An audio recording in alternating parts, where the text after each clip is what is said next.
నమస్కారం QK news వార్తలకు స్వాగతం. ముందుగా వార్తలోని ముఖ్యాంశాలు. సర్వేపల్లిలో ఘనంగా నారా లోకేష్ జన్మదిన వేడుకలు. యువ నాయకుడిగా లోకేష్ కు నేతల ప్రశంసలు. వృద్ధాశ్రమం, వికలాంగ విద్యార్థుల ఆశ్రమంలో సేవా కార్యక్రమాలు. సమాజ సేవే నిజమైన పండుగగా వేడుకల నిర్వహణ. ఫోన్ ట్యాపింగ్ ను డైవర్షన్ గా వాడుతున్నారన్న బండి సంజయ్. అవినీతి ఆరోపణల నుంచి దృష్టి మళ్లించేందుకే ఈ వ్యవహారం. రాజకీయ ట్యాపింగ్ కు దేశ భద్రతతో సంబంధం లేదని వ్యాఖ్య. ఈ కేసు ప్రజల ముందు నిలవదన్న బండి సంజయ్. ఫోన్ ట్యాపింగ్ కేసులో నిజాలు వెలుగులోకి వస్తాయన్న అద్దంకి 10 ఏళ్లు రాష్ట్రాన్ని వ్యక్తిగత సామ్రాజ్యంలా పాలించారని విమర్శ. చట్టం, న్యాయాన్ని గౌరవిస్తూ ప్రభుత్వం ముందుకు సాగుతోందన్న వ్యాఖ్య. చట్టానికి మించిన వారు ఎవరూ లేరని స్పష్టం. బండి సంజయ్ రేవంత్ ఆటబొమ్మ అన్న దోసరాజు శ్రవణ్. రేవంత్ స్క్రిప్టే బండి సంజయ్ చదువుతున్నారని విమర్శ. స్వతంత్ర రాజకీయ ఆలోచన లేదన్న ఆరోపణ. కేంద్ర మంత్రి విశ్వసనీయత కోల్పోయారన్న వ్యాఖ్య. తప్పుడు ఆరోపణలను ప్రజలు నమ్మరన్న హితవు. గన్ లైసెన్స్ రెన్యూవల్ నిరాకరణపై జేసీ ఆగ్రహం. ప్రజాప్రతినిధులను అవమానించే ధోరణి అన్న విమర్శ. ప్రతీకార రాజకీయాలకు పాల్పడితే ప్రజలే సమాధానం చెబుతున్నారని వ్యాఖ్య. ప్రభుత్వం చట్టబద్ధంగా వ్యవహరించాలని డిమాండ్.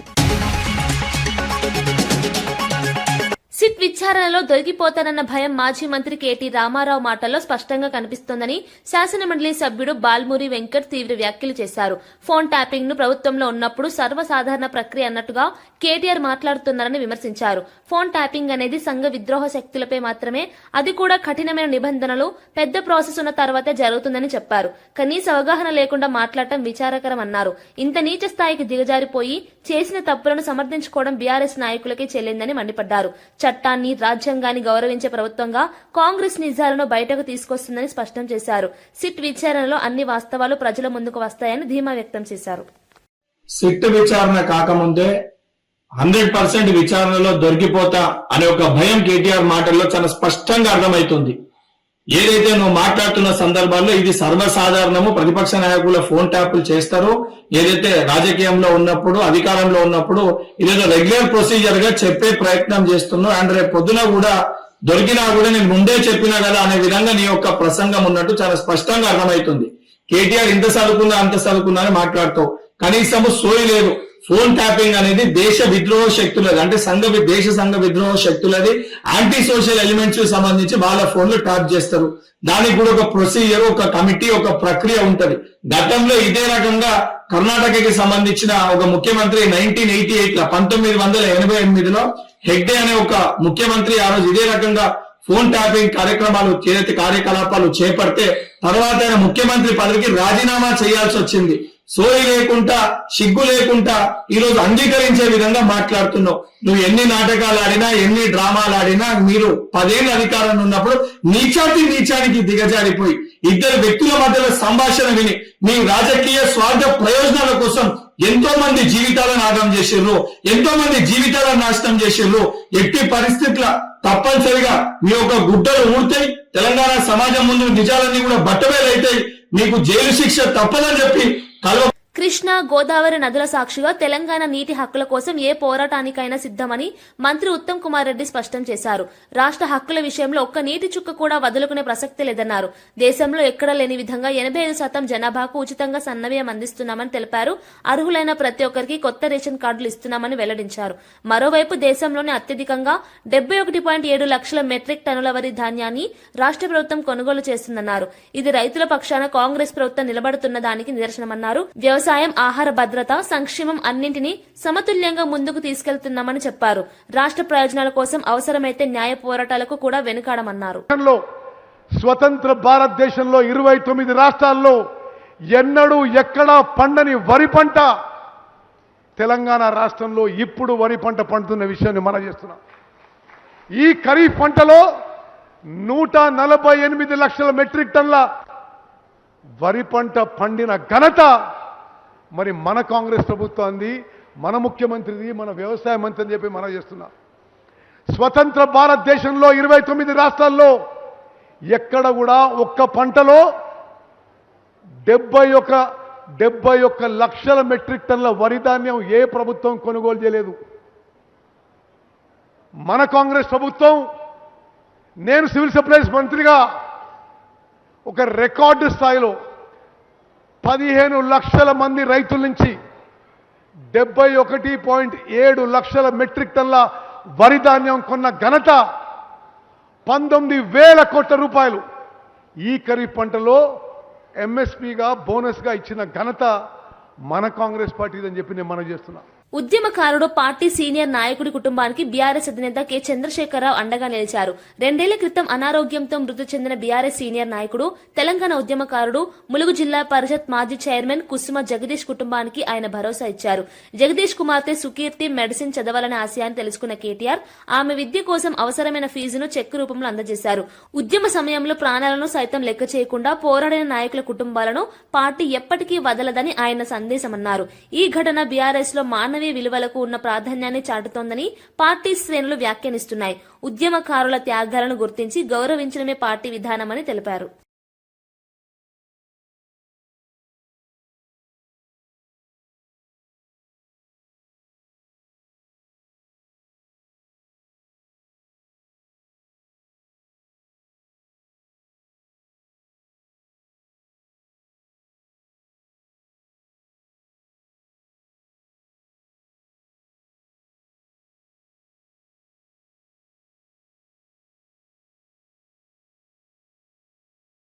ఫోన్ ట్యాపింగ్ నేరం కాదని BRS party general secretary RS Praveen Kumar స్పష్టం చేశారు.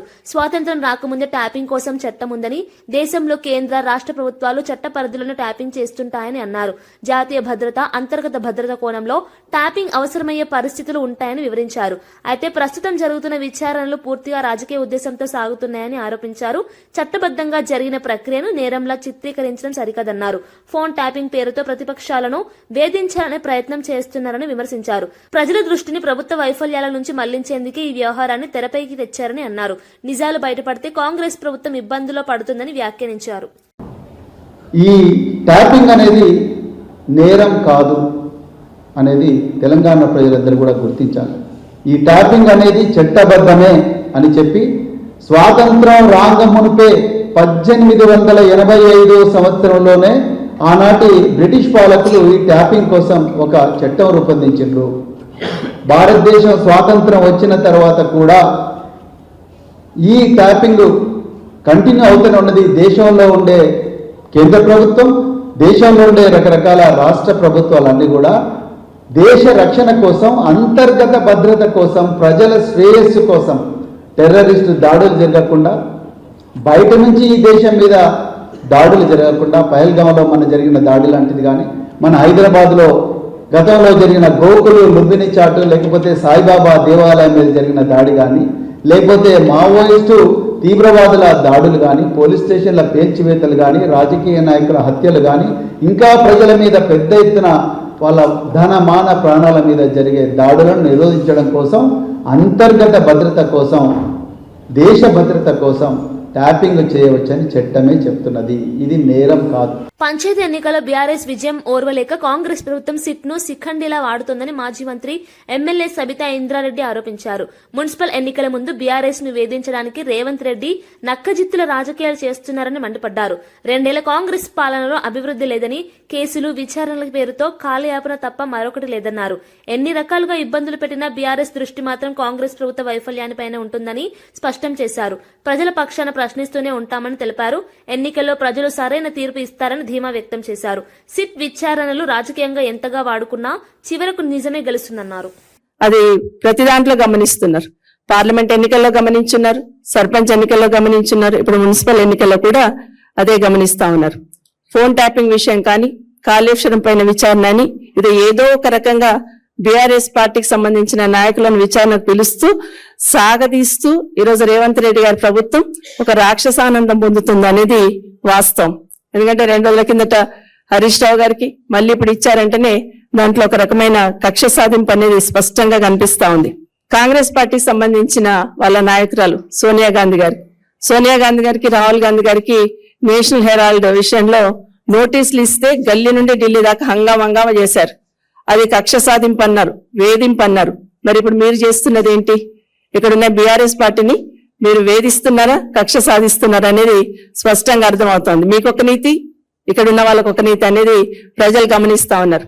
సోనియా గాంధీ గారి మీద రాహుల్ గాంధీ గారికి నోటీసులు ఇస్తేనేమో వేధింపు, కక్ష సాధింపు. అదే పని మీరు ఇక్కడ చేస్తేనేమో అది విచారణలో భాగంగానే కక్ష సాధింపు కాదా? ఒకసారి ఆలోచించమని కోరుతా ఉన్నాను. ఇదే కాకుండా రాష్ట్రంలో ఎవరిని అడిగినా చెప్తారు ఏం జరుగుతుంది ఇక్కడ అంటే, ప్రజల ఓట్లతో గెలిచి ప్రజల పాలన అందిస్తామని అధికారంలోకి వచ్చి ప్రజాపాలన అని పేరుతో వచ్చిన మీరు కాంగ్రెస్ పార్టీ వాళ్ళు ఈరోజు బీఆర్ఎస్ పార్టీని వేధించడానికి మాత్రమే పనిచేస్తుందని స్పష్టంగా అర్థమవుతుంది.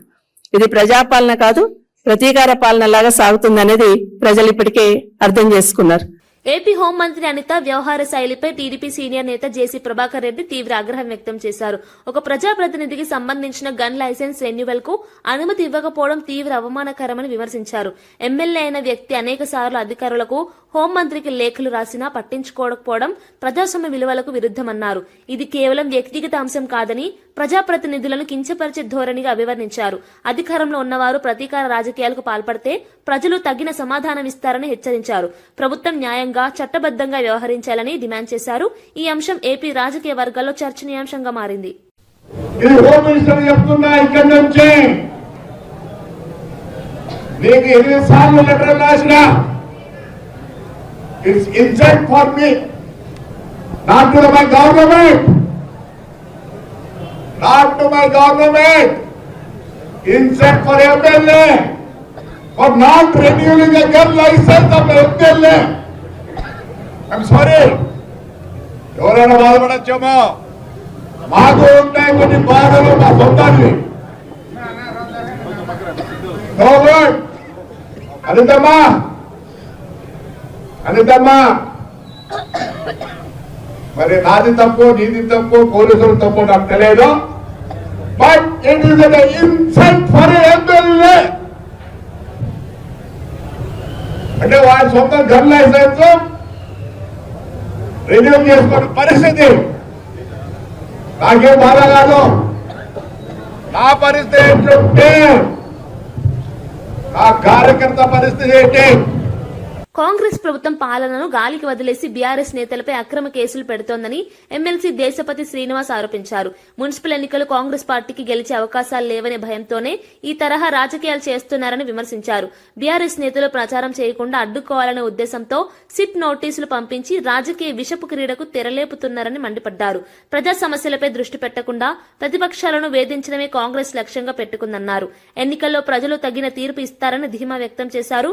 బీఆర్ఎస్ పార్టీ దమనకాండకు భయపడదని, ప్రజల మధ్య ఉంటూ పోరాటం కొనసాగిస్తామని స్పష్టం చేశారు. వాటికి ఏమాత్రం శాంటిటీ లేదు. ఈడీ, సిబిఐల పరువు మోదీ ఎట్లా తీశారో రేవంత్ రెడ్డి కూడా సిట్లు అనే వాటికి అర్థం లేకుండా చేసినాడు. విచారణ సంస్థలు పూర్తిగా స్వతంత్రం కోల్పోయాయి. ముఖ్యమంత్రి గారు రాసిచ్చిన స్క్రిప్ట్ ప్రకారం ఆయన దావోస్ లో ఉన్నాడు, కానీ మెదళ్ళు ఇంకా దయ్యాలే పనిచేస్తున్నాయి.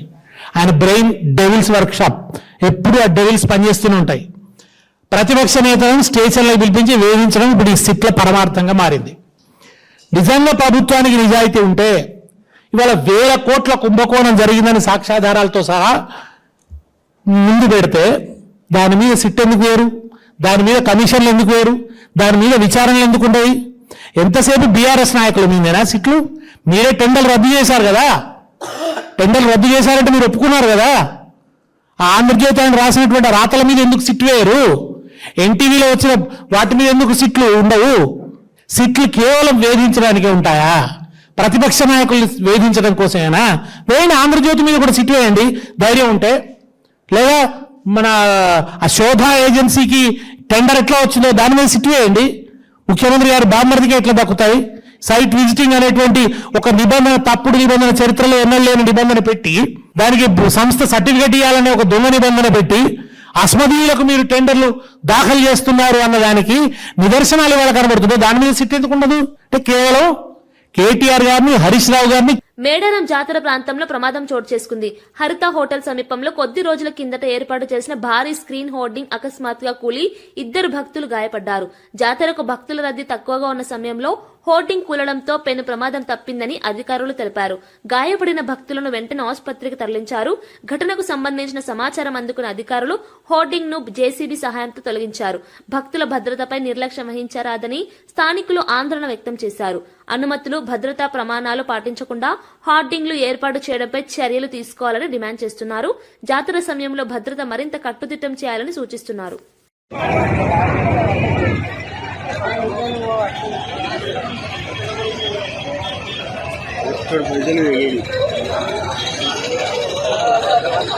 కొత్తగా తినడానికి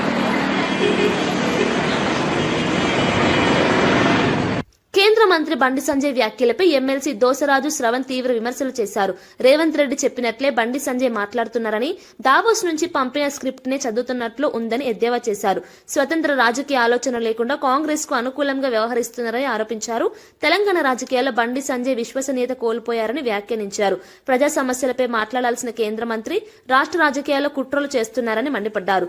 బీఆర్ఎస్ ను లక్ష్యంగా చేసుకుని తప్పుడు ఆరోపణలు చేస్తే ప్రజలు నమ్మరన్నారు. రాజకీయ లాభాల కోసం సిద్ధాంతాలను తాకట్టు పెట్టడం సరికాదని హితవు పలికారు.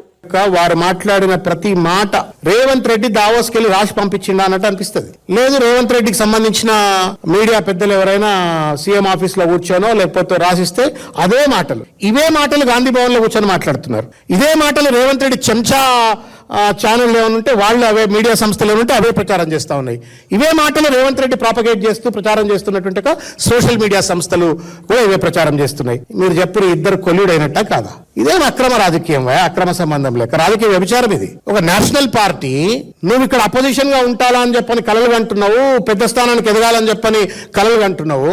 కాంగ్రెస్ సంకరెక్కి రేవంత్ రెడ్డి బాజా కొట్టేటువంటి ఒక నీచమైన ఔచిత్య దిగజారుడింది సంజయ్ గారు. నువ్వు చూసినావే, సిరిసిల్ల కేంద్రంగా టెలిఫోన్ ట్యాపింగ్ అయింది, కలలు కంటున్నావు. ఏడబండుకొని కలలు కంటున్నారు బండి సంజయ్ గారు. మీరు రేవంత్ రెడ్డి రాసిన స్క్రిప్ట్ చదువుతారా మీరు? మోడీ అన్నాడు ఢిల్లీకి, హైదరాబాద్ కు వచ్చి, తెలంగాణకు వచ్చి ఆర్ఆర్ ట్యాక్స్ రేవంత్ రెడ్డి వసూలు చేస్తున్నాని. గుండె మీద చేయబెట్టుకొని చెప్పాలి బండి సంజయ్ గారు కానీ, లేకపోతే మీడియా పెద్దలు మీరన్నా దయచేసి ఆయనకు చెప్పుని. ఒక్కనాడన్నా రేవంత్ రెడ్డి రాసిస్తే చదువుతున్నావు, సంతోషం. ఒక్కనాడన్నా నరేంద్ర మోడీ ఆర్ఆర్ ట్యాక్స్ అన్న మాట బండి సంజయ్ నోట్లు వచ్చినాదండి? వచ్చిందా అన్న ఎప్పుడన్నా? ఒక్కనాడని వచ్చినది? ఎప్పుడు రాలా? అంటే ఇదెంత బాహదారిద్ర్యం. నీ పార్టీలో పెద్ద బాసు ప్రధానమంత్రి వచ్చి రేవంత్ రెడ్డిని ఆర్ఆర్ ట్యాక్స్ అంటే తేలిగొట్టిన దొంగల లెక్క మీరు కూర్చుంటారు, రేవంత్ రెడ్డికి మద్దతుదారు లెక్క ఉంటారు.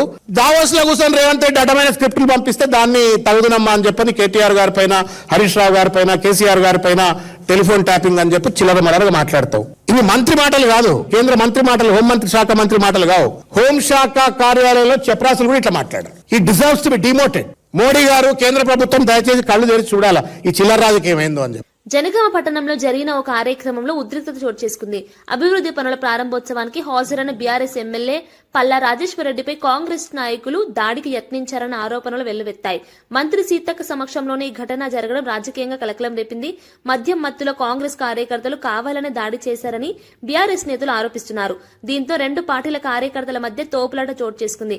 ఘటనపై పోలీసులు జోక్యం చేసుకుని పరిస్థితిని అదుపులోకి తీసుకొచ్చారు. ప్రజాస్వామ్యంలో ఇలాంటి హింసాత్మక ఘటనలు సరికాదని స్థానికులు ఆందోళన వ్యక్తం చేస్తున్నారు. బాధ్యులపై కఠిన చర్యలు తీసుకోవాలని డిమాండ్ చేస్తున్నారు.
నేతాజీ సుభాష్ చంద్రబోస్ జయంతి సందర్భంగా గాంధీ భవన్ లో ఘనంగా నివాళులర్పించారు. టీపీసీసీ అధ్యక్షులు ఎమ్మెల్సీ మహేష్ కుమార్ గౌడ్ నేతాజీ చిత్రపటానికి పూలమాల వేసి ఘనంగా నివాళులర్పించారు. ఈ కార్యక్రమంలో టీపీసీసీ వైస్ ప్రెసిడెంట్ కుమార్ రావు, కోట నీలిమ, అల్లం భాస్కర్ సహా పలువురు కాంగ్రెస్ నాయకులు, కార్యకర్తలు పాల్గొన్నారు. ఈ సందర్భంగా నేతలు మాట్లాడుతూ భారత స్వాతంత్ర్య ఉద్యమంలో నేతాజీ చూపిన అసమాన ధైర్యం, త్యాగస్ఫూర్తి దేశానికి ఎప్పటికీ ఆదర్శమని అన్నారు. మీరు రక్తం ఇవ్వండి, నేను స్వాతంత్ర్యం తీసుకొస్తానని నినాదంతో యువతను చైతన్యపరిచిన నేతాజీ ఆలోచనలు నేటికి స్ఫూర్తినిస్తాయని తెలిపారు. దేశభక్తి, జాతీయత, త్యాగం వంటి విలువలు యువతలో మరింత బలపడాలని ఆకాంక్షించారు. నేతాజీ ఆశయాలను ముందుకు తీసుకెళ్లడమే నిజమైన నివాళి అని పేర్కొన్నారు.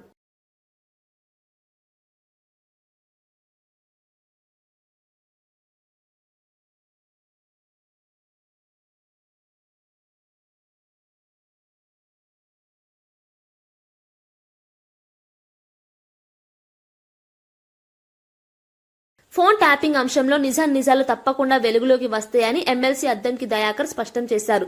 తెలంగాణ ఉద్యమం పేరుతో ప్రజలను మోసం చేసి 10 ఏళ్లు రాష్ట్రాన్ని వ్యక్తిగత సామ్రాజ్యంలా పాలించిన వారే ఇప్పుడు నీతులు మాట్లాడుతున్నారని విమర్శించారు. గత ప్రభుత్వ హయాంలో రాజ్యాంగాన్ని ఇష్టానుసారంగా ఉపయోగించుకున్నారని ఆరోపించారు. ప్రస్తుత ప్రభుత్వం చట్టం, న్యాయాన్ని గౌరవిస్తూ ముందుకు సాగుతోందని చెప్పారు. ఫోన్ ట్యాపింగ్ వంటి తీవ్రమైన అంశంలో ఎలాంటి రాజకీయ ఒత్తిళ్లకు తావివ్వకుండా పూర్తి స్థాయి విచారణ జరుగుతుందని తెలిపారు. బీఆర్ఎస్ నేతలు చేసిన తప్పుల నుంచి తప్పించుకోవడానికే ప్రజలను తప్పుదో పట్టించే ప్రయత్నాలు చేస్తున్నారని మండిపడ్డారు. తెలంగాణ ప్రజలు అన్నింటినీ గమనిస్తున్నారని, చట్టానికి మించిన వారు ఎవరూ లేరని అద్దంకి దయాకర్ స్పష్టం చేశారు. ఈ వ్యవహారం రాజకీయంగా మరింత వేడెక్కే అవకాశాలున్నాయని వ్యాఖ్యానించారు.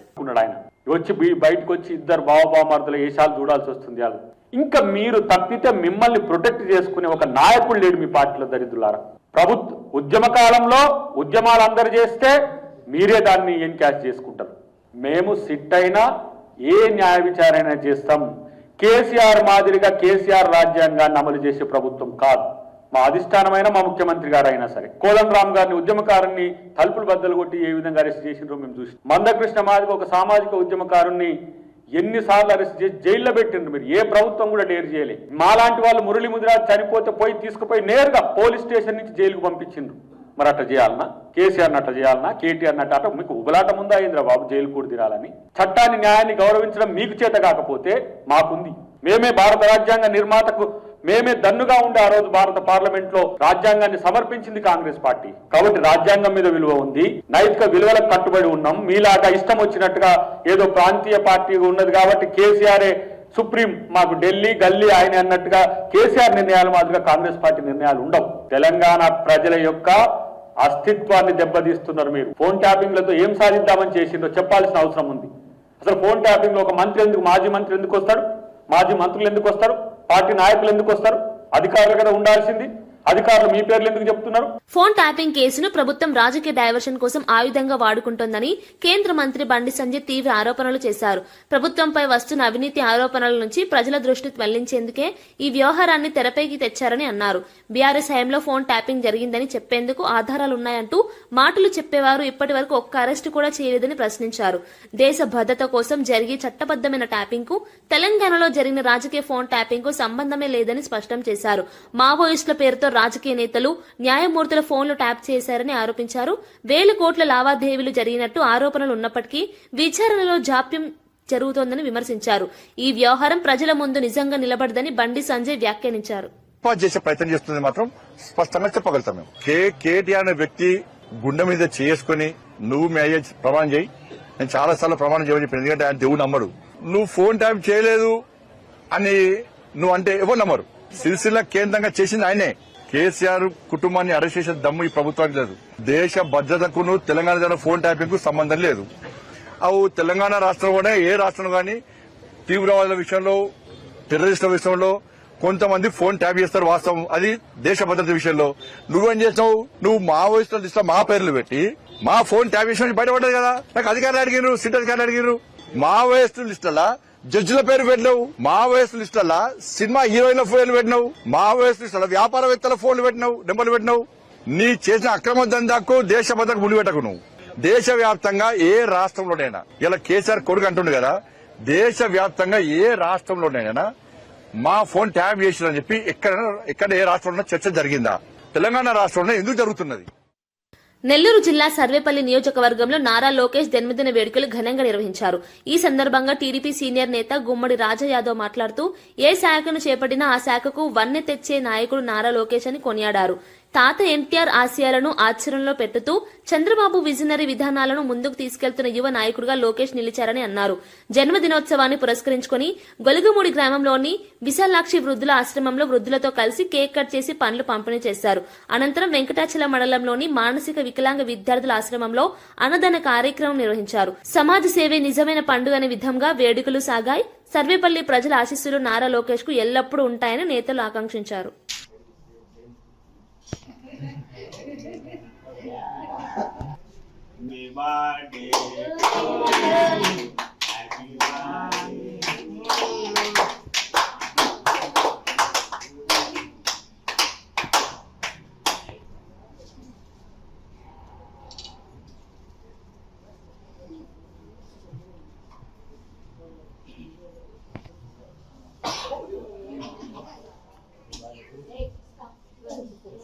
తెలుగుదేశం పార్టీ వర్ధిల్లాలి, నారా చంద్రబాబు నాయుడు గారు. ఈరోజు కేక్ కట్ చేసుకొని ఒళ్ళు పంపిణీ చేసుకొని అన్నదాన కార్యక్రమం చేయడం జరిగింది. చాలా సంతోషంగా ఉంది. ఈరోజు మా యువ నాయకుడు లోకేష్ బాబు గారి జన్మదినాన్ని వీళ్ళ సమక్షంలో చేసుకోవటం చాలా ఆనందంగా ఉంది. మా యువ నాయకుడికి వీళ్ళ యొక్క ఆశీర్వాదాలు, ఆ భగవంతుడి యొక్క దీవెనలు ఎల్లవేళలా అందుబాటులో ఉండి ఆయన్ని ఇంకా రాజకీయంగా ముందుకు తీసుకెళ్లాలని చెప్పి ఈ సందర్భంగా కోరుకుంటా ఉన్నా. మా నాయకుడు యువ నాయకుడు గతంలో పంచాయతీరాజ్ శాఖ మంత్రిగా, ఇప్పుడు ఐటీ విద్యాశాఖ మంత్రిగా పనిచేస్తూ ఈ రాష్ట్రానికి, ఈ రాష్ట్ర అభివృద్ధికి, ఈ రాష్ట్ర ప్రజానికానికి ఎనలేనటువంటి సేవా కార్యక్రమాలు చేయడం జరుగుతూ ఉంది. మనం చూస్తూనే ఉన్నాం. భావి తరానికి నేటి నాయకుడిగా మన నారా లోకేష్ బాబు గారి యొక్క ఆధ్వర్యంలోనే ఈ యువతంతా కూడా పనిచేసి అతనికి తాతగారు అనేటువంటి ఎన్టీ రామారావు గారి యొక్క ఆశీర్వాదం, వాళ్ళ తండ్రి గారు అనేటువంటి నారా చంద్రబాబు నాయుడు గారి యొక్క విజన్ అంటబట్టి ఈ నియోజకవర్గాన్ని అన్ని విధాలుగా, ఈ రాష్ట్రాన్ని అన్ని విధాలుగా అభివృద్ధి పథకంలో నడిపించేదానికి సహాయ సహకారాలు అందించాలని చెప్పి ఈ సందర్భంగా కోరుకుంటూ అతని యొక్క ఆధ్వర్యంలోనే మేమంతా కూడా పనిచేస్తామని చెప్పి ఈ సందర్భంగా తెలియజేస్తా ఉన్నాం. వార్తలు ముగించే ముందు ముఖ్యాంశాలు మరోసారి. సర్వేపల్లిలో ఘనంగా నారా లోకేష్ జన్మదిన వేడుకలు. యువ నాయకుడిగా లోకేష్ కు నేతల ప్రశంసలు. వృద్ధాశ్రమం, వికలాంగ విద్యార్థుల ఆశ్రమంలో సేవా కార్యక్రమాలు. సమాజ సేవే నిజమైన పండుగగా వేడుకల నిర్వహణ. ఫోన్ ట్యాపింగ్ ను డైవర్షన్ గా వాడుతున్నారన్న బండి సంజయ్. అవినీతి ఆరోపణల నుంచి దృష్టి మళ్లించేందుకే ఈ వ్యవహారం. రాజకీయ ట్యాపింగ్ కు దేశ భద్రతతో సంబంధం లేదని వ్యాఖ్య. ఈ కేసు ప్రజల ముందు నిలవదన్న బండి సంజయ్. ఫోన్ ట్యాపింగ్ కేసులో నిజాలు వెలుగులోకి వస్తాయన్న అద్దంకి. 10 ఏళ్లు రాష్ట్రాన్ని వ్యక్తిగత సామ్రాజ్యంలా పాలించారని విమర్శ. చట్టం, న్యాయాన్ని గౌరవిస్తూ ప్రభుత్వం ముందుకు సాగుతోందన్న వ్యాఖ్య. చట్టానికి మించిన వారు ఎవరూ లేరని స్పష్టం. బండి సంజయ్ రేవంత్ ఆటబొమ్మ అన్న దోసరాజు శ్రవణ్. రేవంత్ స్క్రిప్టే బండి సంజయ్ చదువుతున్నారని విమర్శ. స్వతంత్ర రాజకీయ ఆలోచన లేదన్న ఆరోపణ. కేంద్ర మంత్రి విశ్వసనీయత కోల్పోయారన్న వ్యాఖ్య. తప్పుడు ఆరోపణలను ప్రజలు నమ్మరన్న హితవు.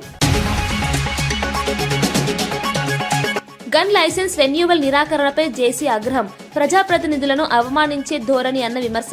ప్రతీకార రాజకీయాలకు పాల్పడితే ప్రజలే సమాధానం చెబుతున్నారని వ్యాఖ్య. ప్రభుత్వం చట్టబద్ధంగా వ్యవహరించాలని డిమాండ్. ఇవి ఈనాటి వార్తా విశేషాలు. మరో బులెటిన్లో మళ్ళీ కలుద్దాం. నమస్కారం.